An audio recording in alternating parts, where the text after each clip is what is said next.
Hello and welcome back to the Links Lives Natters podcast with myself, Shelley.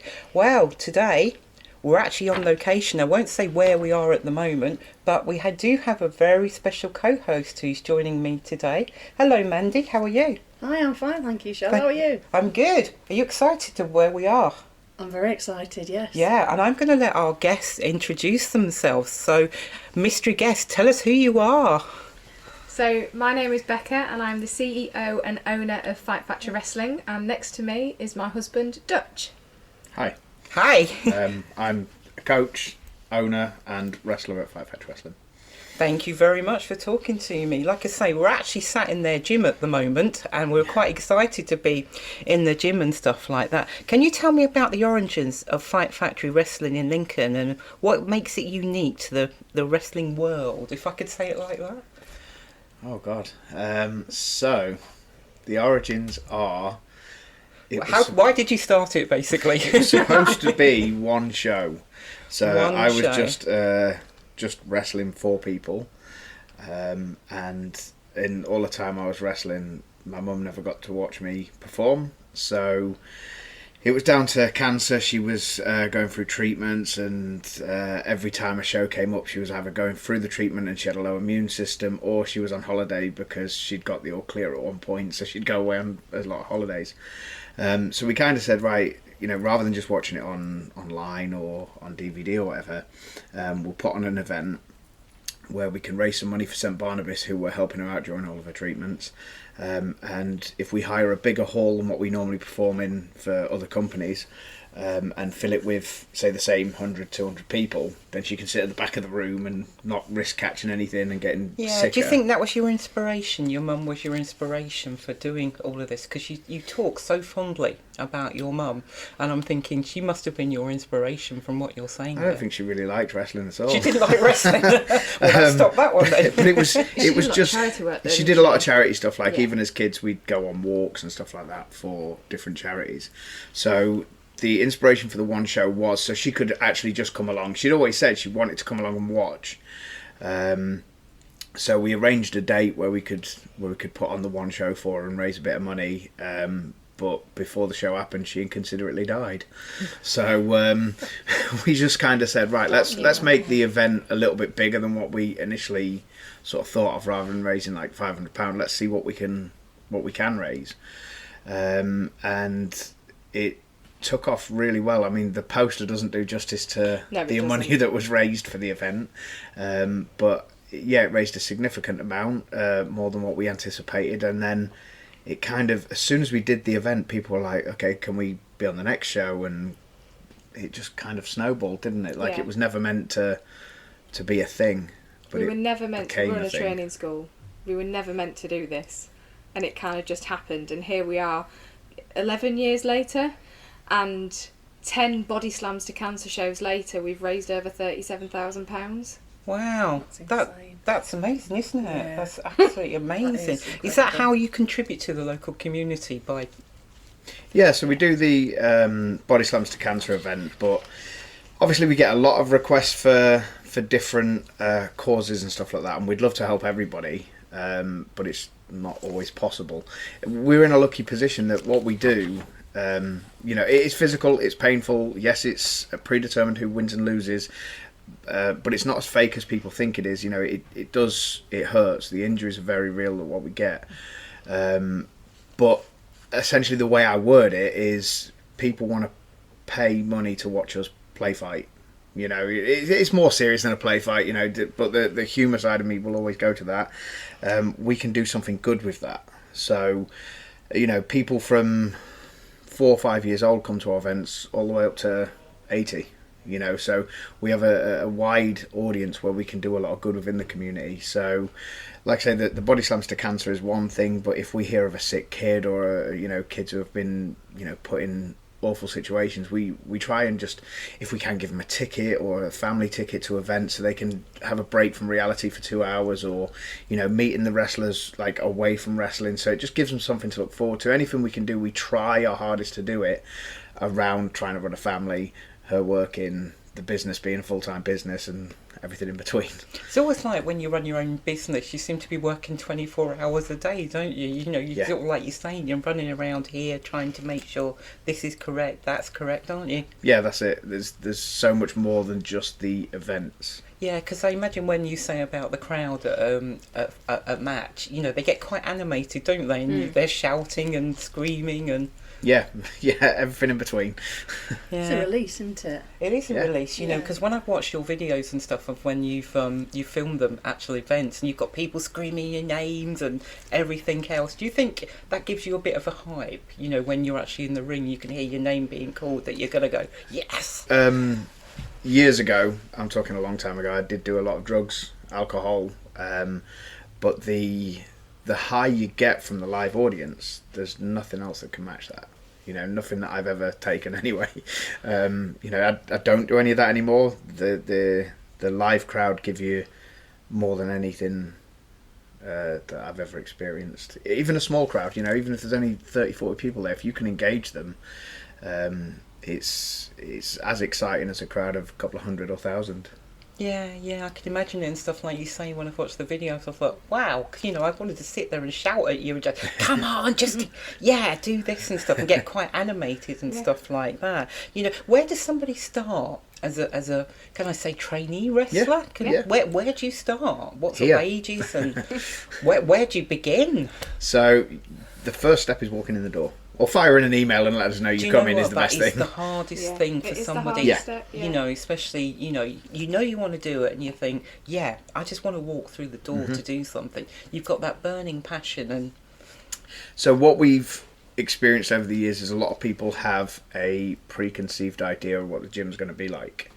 They think it's going to be all massively steroided up angry men who just want to beat you up, and it's nothing like that. We deal with a lot of people with anxiety, so getting them through the door for the first time is a lot harder than what just an average person would be. We have a wide age range, so we have the junior session which starts at 8 up to 15, depending on how large depending how big they are. Sometimes then we they have to go up into the adults because they're bigger. That we have our adult sessions, beginners up to advanced, and anybody is welcome. We just have the rule that just be a decent person, you know. And I think we're very lucky as a gym that the more experienced guys want to push the newer guys, not out of their comfort zones, but towards that comfort zone so they can become better, because then it makes the experienced guys have to become better because they get caught up with quite quickly. yeah, I mean, how do you ensure the events like you organise? Because you do organise a lot of events, and some of them sort of like might be quite old now. It's like May the 4th be with you. You steel cage shows, that sort of thing. Where do you begin to start? I think I kind of know the answer to this one. I just say, wife, here's an idea. Crack on. There is a lot of planning that goes into these. So we like to tell storylines throughout each individual shows, but then those storylines feed into what's going on for the rest of the year, and everything builds up to our Body Slams to Cancer show. So that is like our WrestleMania, our main show of the year. So I sit down a lot with my brother-in-law and we plan it out. I look at what trainees have been working really hard within the gym and kind of putting themselves forward, and we kind of run it on a basis, if you're trying hard and you're working hard here, then you know we can do shows in that respect. But it's not just a case of turning up with a wrestling ring. It's a case of making sure I've got temporary events licenses, that I've got first aiders, that we have got people to run our merch stand, and that the insurance is in place and the accounts are done. And yeah, because people don't realise how much goes into an event, do you? It's like building a house, isn't it? You've got to start right from permissions, really, haven't you? Even as things as simple as some of our performers are under 18. So making sure that we've got the signatures from the parents to say they don't mind their pictures and videos being taken, to making sure that we've got safeguarding in place, chaperones, everything. Everything like that. People don't always see it, and not every wrestling company has these things in place. It's bit like the Wild West out there. Yeah, because that goes into my next question that was going to about storylines and characters, because you've all got your own storylines, you've all got your own characters. You know, can you explain about your character as well? So referencing back to how I used to be, my character is me from kind of a bit of a previous life. So working on nightclub doors. The good side of me would be when I was in a good mood, and you know, you'd laugh and joke with the customers, and in my performance I like to use quite a bit of humour. But then the villain side of me is just the sort of more negative sides of my personality, which, you know, we all have a good and bad side to us, and it's just flicking the volume switches between what your job is for the night. So if you're the good guy, switch the switches up here for being the good guy, and if you're the bad guy, switch the more negative sides up, and just be that character. Yeah, because all your performers, can we say performers? Yeah. They all have their own individual characters, don't they? Yeah. And it's sort of like when you watch the guys' videos and stuff, you'll have... I can't remember any characters' names at the moment, but they've all got characters' names, haven't they? Can you share a few of the... So some of the guys, like, let's use Flex Buffington, who's our champion at the minute. Let's use who? Flex Buffington. Flex Buffington. Yep, he's our champion at the minute. He, as himself... is I've got a vision in my head now of like what Flex Buffington looks like, and he's probably not going to be nothing how I imagine, is he? No. He's all over social media. You can find him on there. He's quite. That's a good plug for you guys. He, as himself, is a very quiet, humble, shy, nice guy. Really, really nice guy. Smashing through the fourth wall here. And as a performer. He's very funny, very loud. He has the switch of being really, really nasty if he has to be. And you wouldn't necessarily put his character with his personality as the same person. Then we have some who are just themselves. So again, me is me from a previous life. Jack of Clubs, as an example, is... Oh, I've actually heard of him. Yeah. He'll love that. He's just himself. He's kind of morphed what started off as a very cartoony version of himself, and it's just basically him now. And yeah, some of them, they have such a professional life they have to live, where they love to tell their boss to go jump. They have managed to turn that into a character. So we've got Dalton Chase, who was this happy-go-lucky party guy. He's now using his real name, Jake Lee, and he's using all that anger that he deals with in real life to be the villain performer.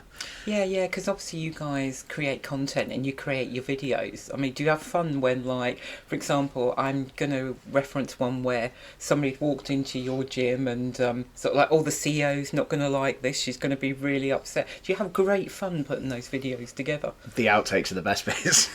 Is there quite a few? Oh, yeah. Making videos, coming up with ideas, and it's not just Becca and Kieran who have the ideas. The guys have their ideas, and sometimes you have to rein them in a little bit. You can't have the animals running the zoo. Would they go rogue on you? Oh my god, yeah! If they all got their own way, It just wouldn't make sense. but they bring a lot of ideas to the table, and sometimes it's right. We'll film it, see how it goes, and sometimes it's absolutely not. We're not going to do that, and then sometimes we get some gold out of it. Yeah. Do you think that's been some like your memorable moments and stuff like that? You've just said about the outtakes. That must be so funny.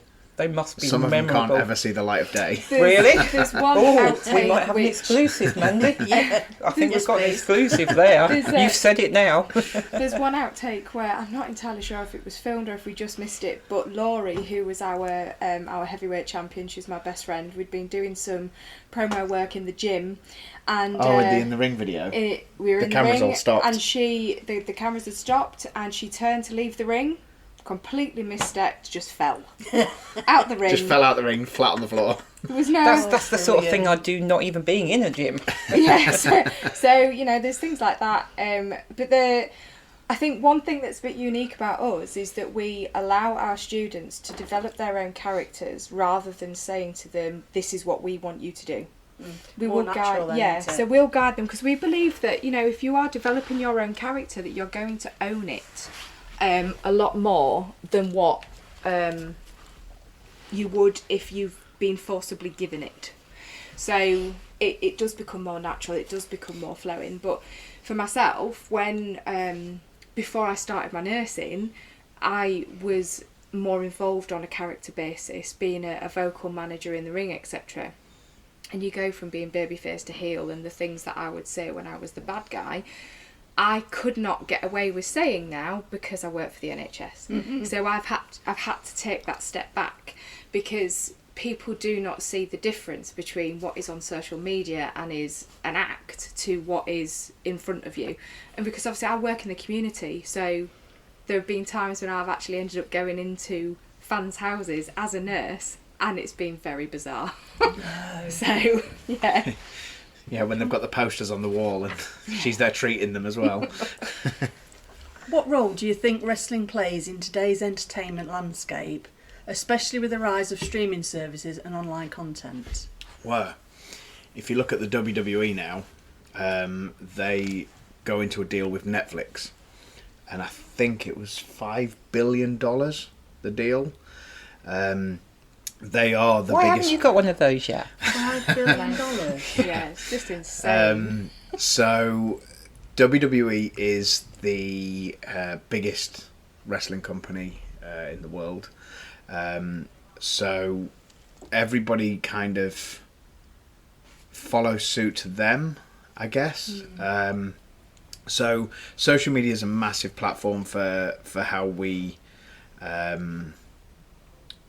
try and put content out there. But I think you're better at...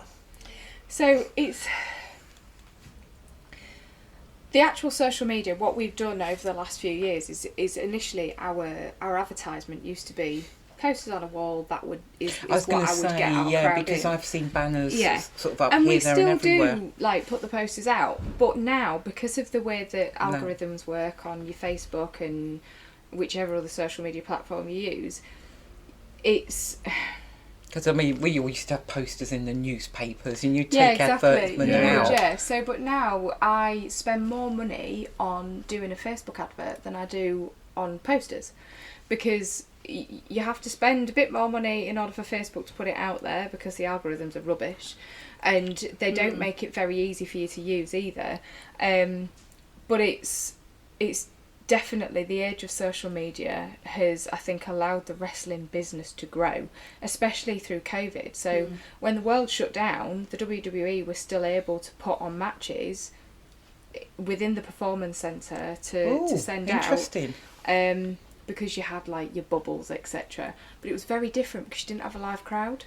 Yeah, yeah. And Because the wrestlers don't have anybody to bounce off, so that in itself is strange. Yeah, However, how can you do it without a crowd? how did you do that birthed some of the best characters that are there now. Because they had to think outside the box. Yeah. Good and bad. Yeah, Roman Reigns, who is possibly one of the biggest names in wrestling at the minute, his character sort of completely changed during COVID because he was fighting leukemia, so he had to take a bit of time off. But then how could he utilise the time in front of a screen where there was no audience? So he managed to completely change his character and become the longest reigning champion of the world for during that time. So it's again, social media, streaming, all these things are so big, and if you can use them, if you can come up with ideas, then Yeah, is that how, one of the things I was going to ask about is how do you see Fight Factory Wrestling evolving?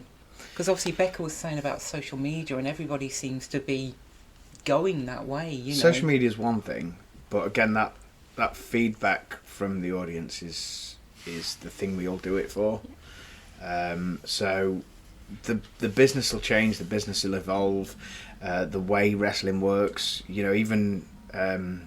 every sort of wrestler within a 10-year period, we all say, oh, it was better in my day, and then the guys before me, it was better in their day, and the guys today are saying, oh, it's better in our day. And I think it's about learning to accept that no matter where the business goes, it's going to change, and you kind of have to evolve, but keep some of your stuff from what you saw before you and what you did during your time, and bring it into more modern styles. if Yeah, that because makes I remember sense. when I was a kid, many years ago, we had giant haystacks Yeah. and people like that, and that was my first, experience of wrestling. But even in that time, you still had the good guy and the bad guy. There is always Giant that. Haystacks was the bad guy, wasn't he? Yeah.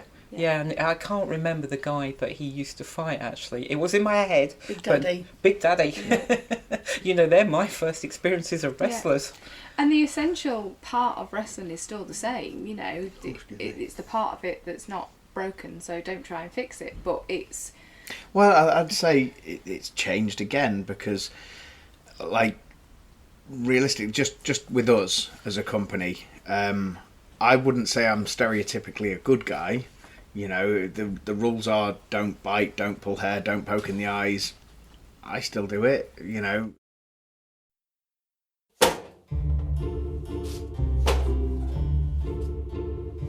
Faulty boiler leaving you brainless. Radiator making you feel cold and lifeless. Leaky tap making you feel like a... Then call J&S Plumbing and Heating. You're local, you're friendly, reliable plumbing and heating engineer. We offer comprehensive solutions for all your plumbing, gas and heating issues. We are here to bring you and your plumbing back to life. So call J&S Plumbing and Heating when you're feeling a little grave. Hello? I have to ask, do you actually have physical contact, or is it all... Yeah. You actually do Yeah, I mean, have physical I don't know if you contact? can see it. I've still got a black eye here. I didn't want to say. I was being polite. I'm also a bit of an idiot, so I like to get hit. I like to hit, but again, that's not to say I wouldn't work with someone who's very light. So we all have different styles, and I can work that lighter style if I have to. And again, working with newer people, you kind of have to. They don't always want to get their first experience be punched in the face. But I put my head too far forward and got knocked unconscious briefly in a show just last week. The physicality is there, and I think it's more important today than it ever was from sort of Big Daddy sort of time, because everyone's got the ability to film it on their phone, slow it down, zoom in, and see if and you're then not you hitting find each other. yourselves on social media, even if you've Yeah. not known, because Yeah. people are filming it and stuff. Yeah, aren't and, they? oh, this is really that fake. must impact on things. Yeah, in which ways do you think pro wrestling impacts the mental and physical health of both performers and the fans? So physical, we as performers, we have to be at a certain level to be safe. You need gas in the tank to finish the match. So we work on a lot of cardio in here. We work on a lot of strength things, as well as all the technique stuff for getting the moves right. We fully encourage everybody who wrestles to go to the gym. Not all of them do, and that's quite a big pain in my backside. I'm not saying they need to look like a Greek god, but they need to be fitter. They need to be doing things outside of the one session they may do a week, or the 4 sessions they may do a week. They need to be doing more. Mentally, I can not tell you how many people I know just from within us as a company, never mind like around the country or around Europe or the world, how many people we've helped as a company, or how it's helped them. How does just that make coming. you feel? I Because think- there's a great big smile just come across your I think you face kinda when you take it said for that. granted. You lit up then when you Yeah. said that. Like, I'm proud as punch. because you can talk about it and then it's real, but you don't realise it in the moment. You take it for granted, like what it's done. Looks like you're getting a bit emotional. Um, I'll embarrass him. I'm just trying to. I'm getting my own back. So we've had people who've lost parents, like my own story, just saying, where this has been that break away from that. You don't have to think about it for the 2 hours of training, the 2 hours of a show. We've had people who've gone through divorces and all sorts of stuff, and then their own just, normal social issues that they're Yeah, going and you through. see those people develop, don't you? You sort of like you say, they walk through the door, they're a shaking wreck, you know, and you've I want to say you've helped shape their personas. You know, you've given them. Yeah, both in real and in the wrestling world. You know, if you can use things from real life that people can resonate with, then you can create a story where people can get emotionally involved. So, you know, you can use certain things that people have had these issues. They can sort of bring it into to the audience and make it feel more like their story. Again, Body Slams to Cancer being an example, when every year you do the speech, right? And she did the speech of, well, it started because my mum died, but then during that year that I'm thinking of, I can't remember which year it was. Well, my dad was where going your through dad died. treatment, and then So he you've both died. been through it, really, Yeah. haven't you? You know, and to come out where you are, that's amazing. Yeah, I mean, the Body Slams to Cancer a couple of years ago, the date that we held it was sort of like a year on from the last time that I'd ever seen my dad alive, because we lost him during COVID. So it was, you know, a really difficult, horrific time, but for me to be able to stand up there and, you know, discuss what Body Slams is about, that makes me proud. Yeah. Because I know Very brave. that we have affected so many people's lives in a positive way, and enabled people to tell their story, and that is what we're about. And in that, it's kind of, we're sharing our story, but it's another, to put it into the wrestling terms, it's another story that other people can resonate with. So it gives them that connection that, you know, for 1 minute they might see us as these performers, the next minute we're just people the same as them, you know, and we are. Yeah. But sometimes people don't see that, you know, they see you as like something straight out of a comic book. And now all of a sudden you bring it back to them that this is real. They connect. Yeah. Yeah. Do you think wrestling still has a place in today's entertainment more than ever? Absolutely. 100%. Yeah. Yeah. You've just got to take it for what it is. Come in, watch it, and the athletic, the storytelling, the comedy, the seriousness. There's something there for everybody if you're just willing to accept it. Too many people will have this thing of, it's fake. But do you do that when you go to the Odeon and watch, I don't know, Deadpool? You know, like it's all entertainment. It's live action. There's something for everyone. Not at all shows. Some shows are just gymnastic displays, but there is something for everyone. So you've got fast pace, you've got hard hitting, you've got funny, you've got sad, you've got it's a circus. I followed you guys when I first met you sort of 2 years ago and stuff like that, and I just think it's amazing what you do and stuff like that. You know, you go out there and you make a difference and stuff. So How can somebody interested in pro wrestling get involved with Fight Factory Wrestling, either as a fan or as a trainee? So we want to come to your gym. Okay, so We're going to the gym, Mandy. Okay. all of our website has all of the details for joining, so you can fill in a form that basically comes directly to me, and then I email back and say, well, our training sessions are on a Monday night, a Wednesday night, a Saturday, etc. And it is just as Do you Dutch take said women before. of a certain age? Yeah, anybody. We certainly can't get out of it now. We've got weapons. We I mean, this, yeah, exactly. We take on anybody.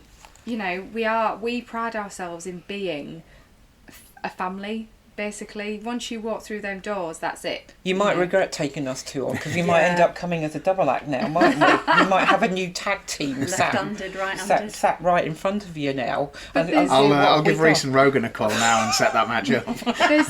There's just so many different ways that you can join, and generally people just ring up and say, well, I'm not sure if it's for me, and I'm like, just come down and have a taster session. Yeah, because knowing you two, I know how friendly and how approachable you guys are to come through that door. So I would highly suggest, you know, somebody doing it, come in. Just literally, I mean, you guys would wait on the pavement for somebody as well. You know, Yeah. if somebody was coming in, you know, Absolutely. you'd be on the pavement. So a Not lot literally. of our we've dealt with and had students who have got autism, ADHD, cerebral Wow. palsy, you name it. We've covered it, as it were, and it is such a good breakaway from real life. where you can't take yourself too seriously. Everyone's an equal.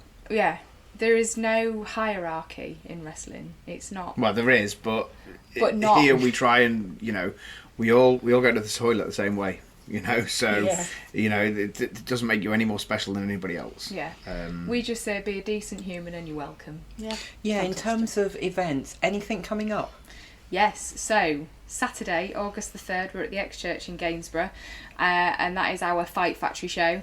You do quite a lot of events there, don't you? Yeah, Yeah, it's brilliant. Like, we love that venue. I've wrestled in some places where you've got thousands of people. I've wrestled in some really small working men's clubs where you got a couple of people. Gainsborough, we can get up to 300 in there, Yeah. but we tend to aim for like the 200, 150, 200.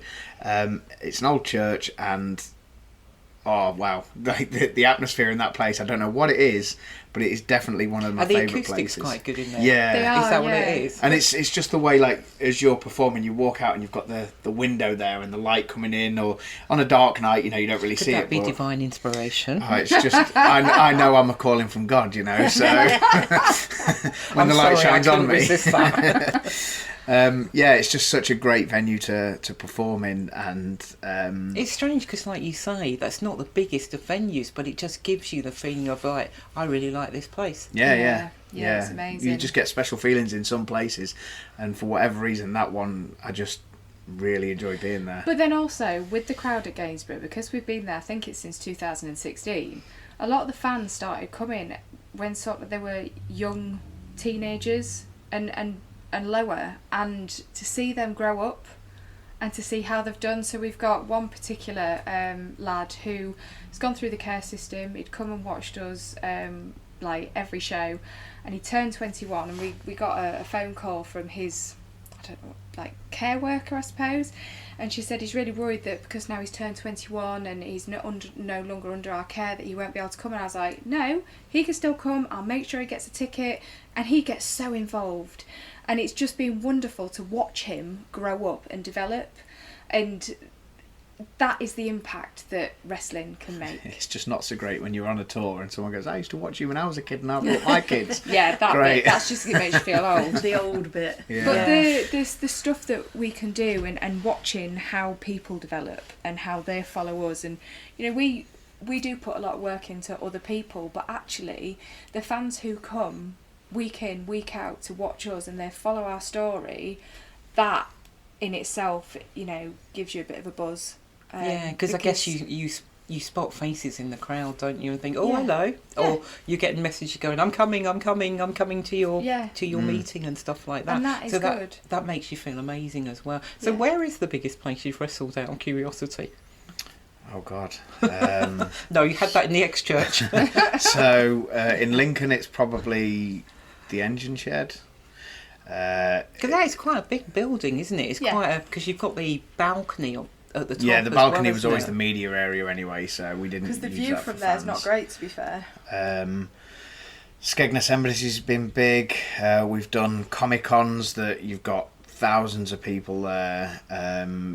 Park events, so Booton Park we used to do every year. We never got a call this year. I don't but think it know- actually happened this year, did it? I don't know. I No, know I that the don't- girl who I used to never sort saw of take anything charge about of it, she's not doing it anymore. She stopped Yeah. last year. So that one... That was open air as well, wasn't Yeah, it? you'd see a lot of the, like, say, the fire service and the policemen, they had their cars there and their vans there. And all then of a there sudden was they've you got guys. no kids in their car pressing the horns and the sirens because they've come to watch us, and you see them there, like, twiddling their thumbs.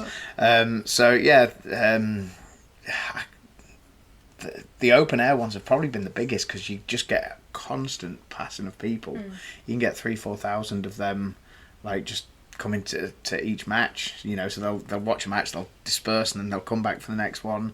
I mean, we were in Scotland a few weeks back. Oh, the ice arena, yeah. Is it the ice arena? Then is Fifer. it Cowden Bean? I can't remember what the place is called, but that was Somewhere in Scotland. But it was that was an open park, like summer fair, and that was immense. You and the person you were wrestling, Drew. like, just going off into the crowd and then diving off the stage, and I'm like, right, great.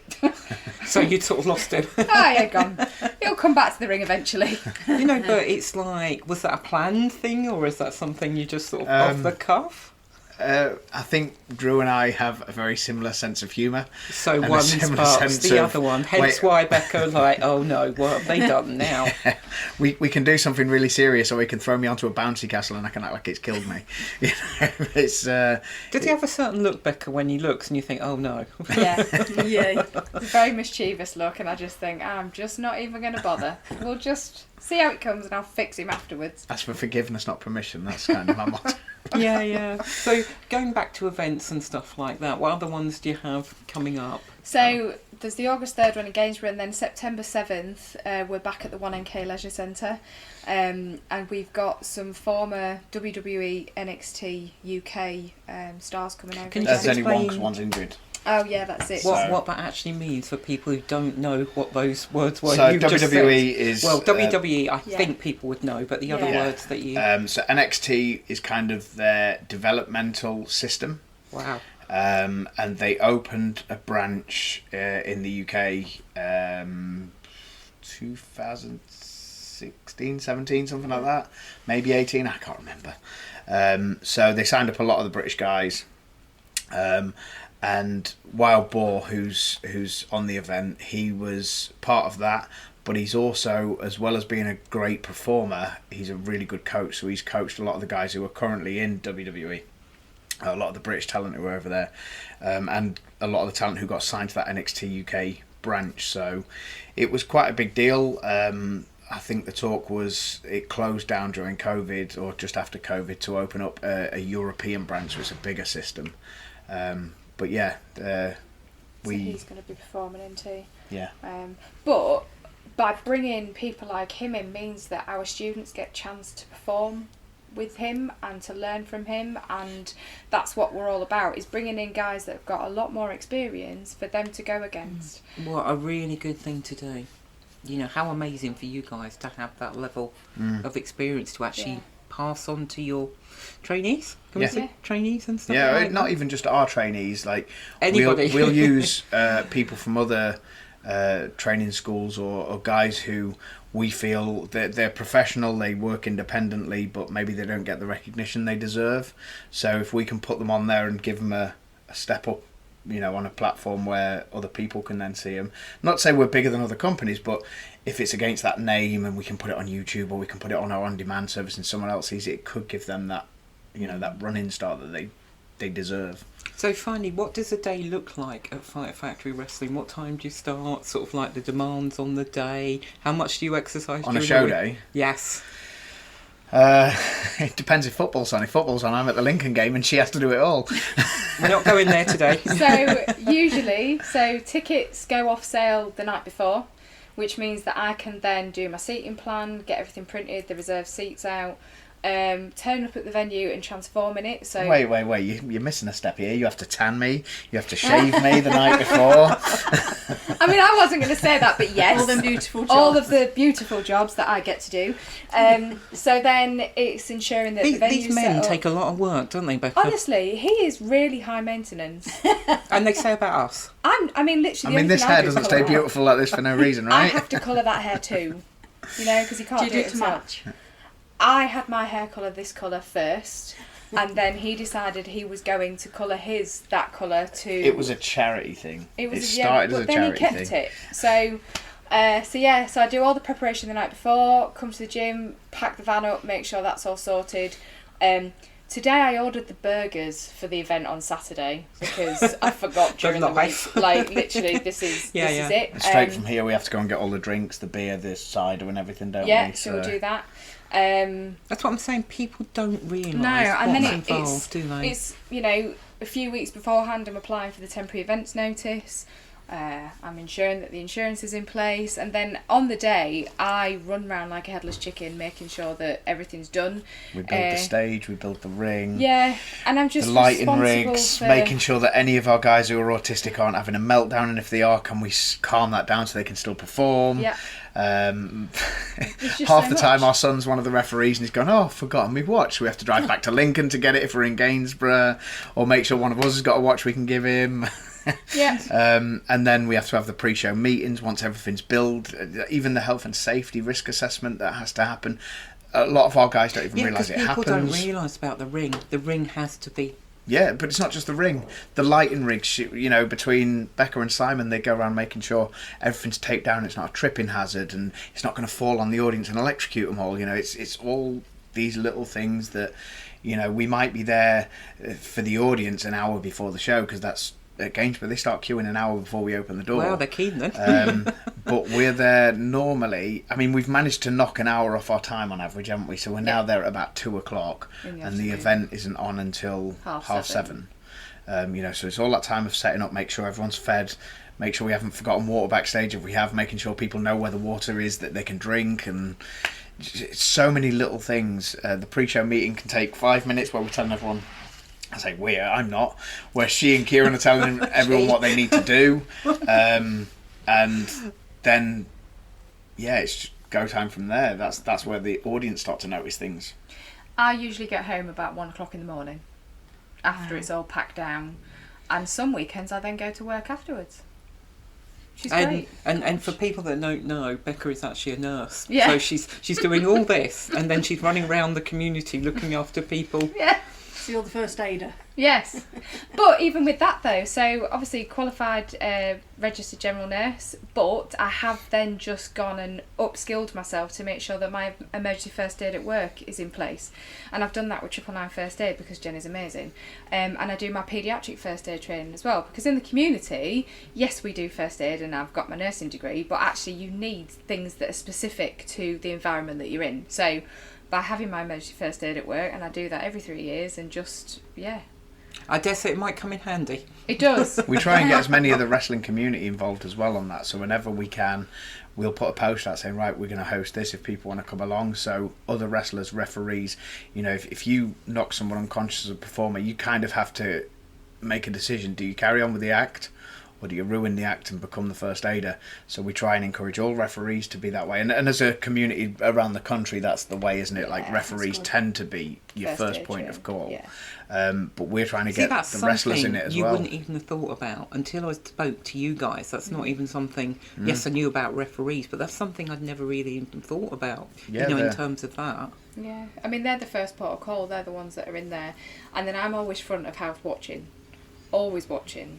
And then I'm responsible for the crowd as well. So do you feel like you're constantly looking around the crowd as well and stuff like that? The amount of like stress that an event puts on me is immense, and I'm never settled until I'm literally sat at home on my sofa with a gin, and then I'm okay afterwards because it's gone well and people are safe, and that's a good.